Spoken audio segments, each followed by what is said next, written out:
Hi, everyone, and welcome back to another episode of Black Excellence in Healthcare, White Coats and Real Talk podcast, where we dive all the way into our trailblazers in healthcare, Black professionals that is thriving and leading in healthcare. And on tonight's episode, I have a very, very special guest, but I'm going to let her introduce herself. Hi, thank you so much for having me, Dr. Angel. I'm Phylicia. I am a functional medicine practitioner and the owner of Functionally Balanced Health. And I work with women who are suffering with autoimmune conditions, really trying to get them answers by getting to the root cause. Okay. So can you share with the audience your academic background, credentials, and how many years of experience you have in the healthcare field? Yes, I have in total about 15 years of experience in the healthcare field. I am a doctor of nursing. I have my doctorate of nursing practice, which I obtained in 2018. And prior to that, I became a registered nurse in 2011. So in total, I have about 15 years of experience in healthcare. That's good. That's awesome. So you stated that you have your own practice? Yes, I do Okay, have a virtual practice. tell us about that. Yes, I have a practice called Functionally Balanced Health. It is a virtual telemedicine practice that cares for women in the states of Tennessee and Florida. And I primarily I love to care for Black women. I care for all women, but primarily I do focus on Black women because often they are the ones that are dismissed and unheard, gaslit. So these women who are suffering with autoimmune symptoms maybe don't have an answer as to what it is, or maybe they do have a diagnosis, but looking for options outside of medication. I work with these women to help them get to the underlying root cause of why are they experiencing what they're experiencing, help them get relief, and ultimately just get back to a life that they can enjoy again. That's awesome. So what inspired your shift or your focus to functional medicine as a nurse practitioner? Yeah, I actually knew nothing about functional medicine. I'm not sure if you were familiar with it. I didn't receive any kind of Mm-mm. education on it while I was in school. I learned about it myself and just did some research. I decided to focus on functional medicine because I saw people continually suffering in the hospital setting, in the clinic setting, and I just felt like there was more that could be done, or at least I always questioned that, even going back to when I was in my undergrad nursing program. We had to do a community health assessment and seeing people that didn't really understand what we would think is basic health education, the importance of a specific diet, exercise, and then you get this chronic condition but you don't know what to do outside of taking these ongoing meds. So when I learned of functional medicine and the idea of possibly being able to reverse some symptoms, I was very intrigued, and I decided that really just aligned more with my passion for preventative health care. You know, that aligned more with that what's the underlying root cause. That is very, very important. And you're right. A lot of the nursing programs do not mention functional medicine. It was actually something that I learned outside of school, just continuing to educate myself and learning different ways on how to help my patients. And that's when the functional medicine came about, and I kind of educated myself about that. But kudos to you because that is absolutely needed, and especially in our Black community. A lot of women do suffer from autoimmune diseases and like lupus and things like that. Sometimes, I mean, it's sad to say, but sometimes they do not get the care that they need. And sometimes Black women are overlooked on certain things, you know. Thank you. Thank you, thank you, thank you. Have you experienced like a aha moment when you was like, yes, this I'm in the right field, I'm doing the right thing, you know, functional medicine is where my heart, my passion lies. Have you like what was your aha moment or what gave you the feeling that you knew you was doing the right thing on the right path? I'm still new to functional medicine. My practice is Okay. very new. It started last fall, but in the Okay. midst of studying and deciding, do I really want to go into functional medicine and have my own practice? I talked with many women, not just Black women, other races as well, but many women who were dealing with autoimmune symptoms, and asked them what their experiences were like. What were they being told by their doctor? Were they given options outside of medication? And in addition to talking with them, I had a very close friend that had what we later learned to be an autoimmune condition. I saw the struggles that he faced with trying to get answers, being young, being told that, it's not anything serious. So seeing that negative side of it and seeing their side of, okay, I didn't know what to do, but I did learn something about the importance of diet, or the importance of, trying to get some activity in. All those experiences really made me realize, like, this is where I need to be definitely focusing in on autoimmune care, and definitely helping those who look like me and you, who just are looking for answers. Yes. That's sometimes, you have to go through an experience, as though particular experience, to quite understand something. And it's sad because the stories that you just mentioned, I hear it more often than not.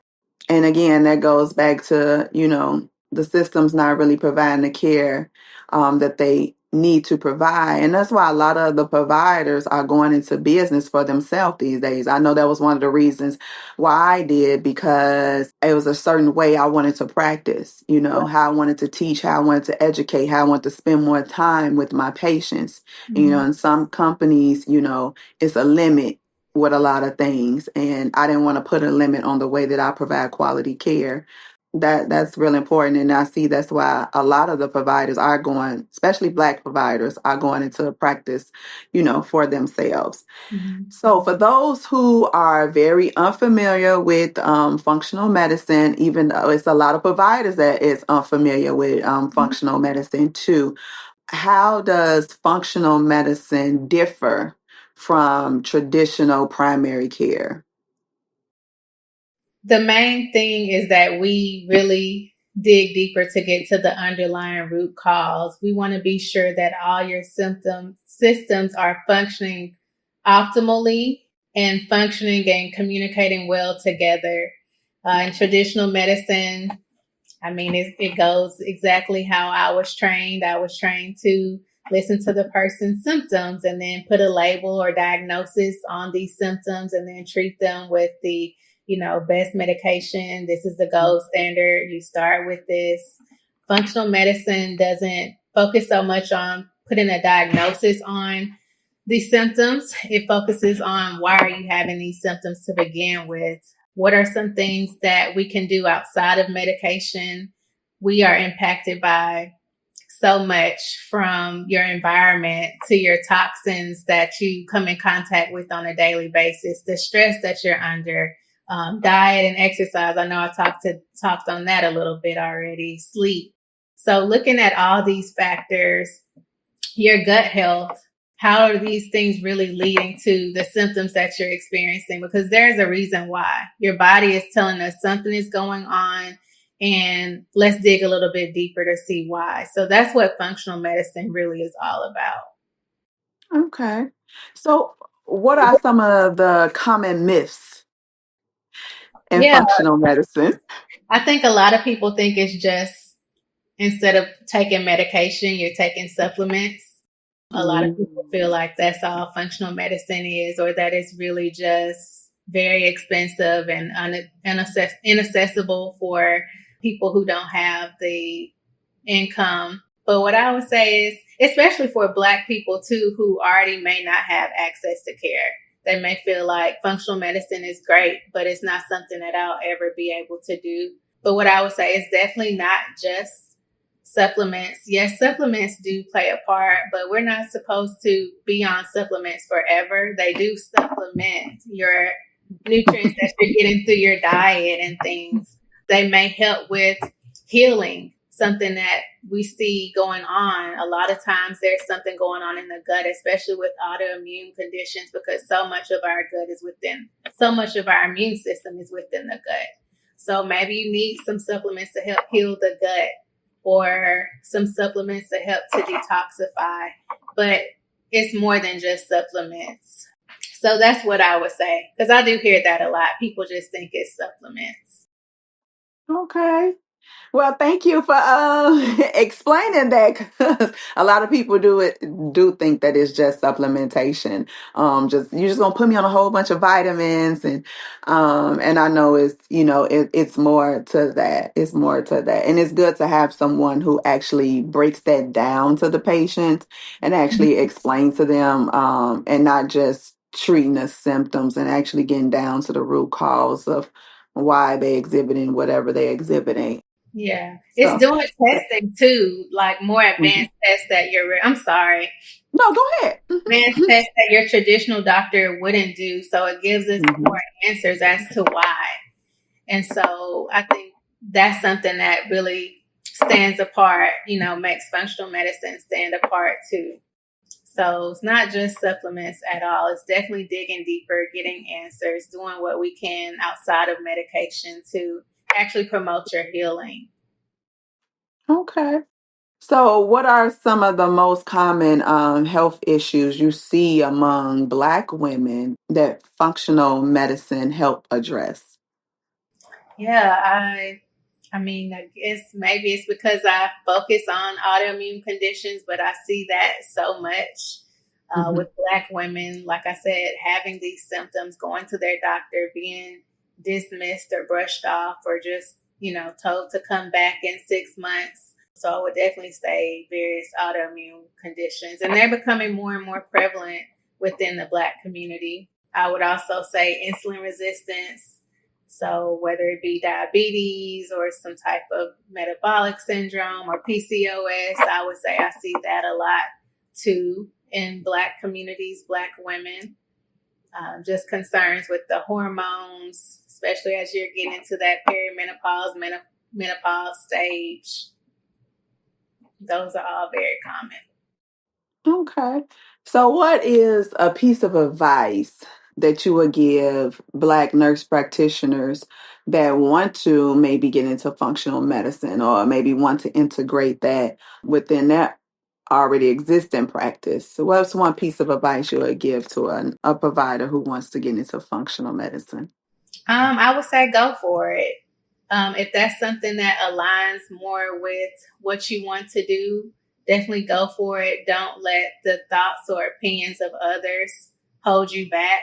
Know that we are continually always learning. So you don't have to know everything up front. You don't have to be certified in functional medicine up front. You can start in your practice where you are, just educating your patients more, really asking those deeper questions to understand the why behind it. So, ultimately, I would just say just go for it. Just go for it. Yes. So, what does Black excellence in healthcare mean to you? What does Black excellence mean to you? That's a good question. I think it's someone who stands firmly in who they are completely, being a Black individual, Black women, also standing tall in your achievements and your accomplishments, and knowing that this wasn't just handed out to you. This was something that you worked hard for, and you can excel as a Black individual. And the things that you do, especially like if you're a nurse practitioner and a medical provider, that you care for those with excellence, with integrity, with compassion, and you're someone that your community looks up to. Yeah. Okay. That's some great Black excellence. So, because I see you got your white coat on. What does that white coat symbolizes for you? What does it mean for you personally? I think that kind of goes along with the Black excellence too, that you can put this on, you can still be who you are as an individual, but you can stand firm in your education and your ability to help others, and the responsibility that's given to you and the trust that's given to you as a healthcare provider. So putting this white jacket on, it definitely has meaning. It has things that come along with it. And it's a huge accomplishment to be able to put this on and be a healthcare provider and have people's trust and belief in you. Yeah. I agree with that. I second that too. You are absolutely right. So, what's one piece of advice where would you give to the younger generation that's maybe aspiring to come into the healthcare field? I would say just to not let anything stop you. I've heard the stories from many, and even myself, where someone has spoken negatively, spoken down to me, even in nursing school. And it's been others who have maybe not passed a certain class and they're just ready to give up. They feel like it's just over. It's other people that compare themselves to others. And I would just say, put blinders on if you need to. Don't let other people's journey determine yours. Don't let other people's words determine, how far you can go. If this is a goal of yours, just keep pushing. Know it's obtainable. Know that it comes with some challenges at times, but you can definitely do it. You can definitely achieve your goals. Oh, that's some great advice. So, on every episode, I have a special segment called White Coat Confessions. Well, we kind of just dive a little bit into your business just to get to know you a little bit better. Okay. So, tell us what's something that you may had to learn the hard way, or something that no one really know about you that you never stated before, and excluding like close family and, and friends. But what is something that you want to share that kind of helped shape you into the person that you are today, the woman that you are today, the healthcare professional that you are today? Mm-hmm. Yeah. I would say belief is everything. I struggle a lot throughout my life with believing in myself. And some of it, I feel like it could have been, not sure what your spiritual beliefs are, but some of it I believe could have been spiritual. Some of it was things that I held on to that was negative things spoken over me in my life. And so I really struggled with that, even just as a person in general.